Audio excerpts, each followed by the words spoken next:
160 обвинители на 5 гласачки места. Утре ќе пресудат кој од четворицата кандидати ќе ја менаџира борбата со организираниот криминал и корупција. Гласачките ливчиња и списоците се доставени, а гласањето утре ќе трае до 16 часот, пошто записниците патуваат до Советот на јавните обвинители, каде ќе се сумираат резултатите јавно, со медиумско присуство, објаснува председателот на ова тело Антонио Јолевски во пресрет на првите непосредни избори за шеф на обвинителството од организиран криминал. До сега никој не се пожалил на притисоци, влијанија и други неправилности.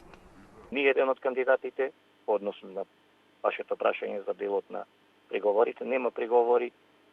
Дали до утре се надеваме дека се ќе биде мирно, никогаш сме немале проблеми кога се гласа за членови на Советот истоиот начин. Така е предвидено во законот. Во законот не е предвиден цензус, колку гласови треба да освои еден кандидат за да биде избран.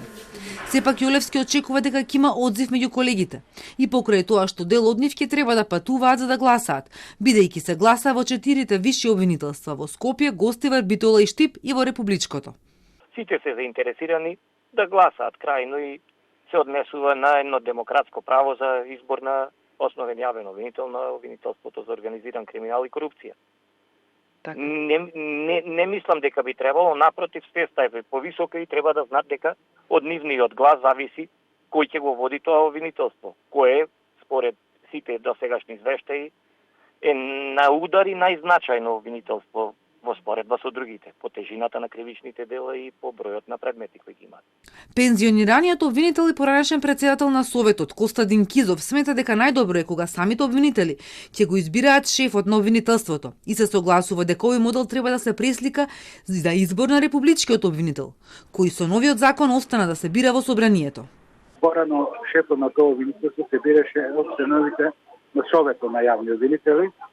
Значи, сосема е подруго 11 членови да бираат шеф, а вака се бира од сите јавни обвинители од Република Северна Македонија. А јас мислам дека правилен би бил изборот да за шеф на јавното обвинителство на Република Северна Македонија биде да сите јавни обвинители го бираат свој јавен обвинител. Во оваа прва ваква трка влегоа досегашната шефица Вилма Русковска, скопскиот обвинител Ермон Незири, гостиварската виша обвинителка Деса Пауновска и незиниот шеф Ислам Абази. Освен Абази, останатите тројца за Телма во петокот ги објаснија своите приоритети. Продолжување на неселективната борба со организираниот криминал, подобрување на условите на обвинителите, да можат поефикасно да истражуваат и обвинуваат, и зајакнување на истражниот центар и финансиските истражувања. Ова се дел од ветувањата на Русковска, Пауновска и Незири. Кој да биде избран ќе се соочи со недоекипирано обвинителство. Последниот избор на четворица обвинители пропадна, а Советот на јавни обвинители допрва ќе распишува нов оглас.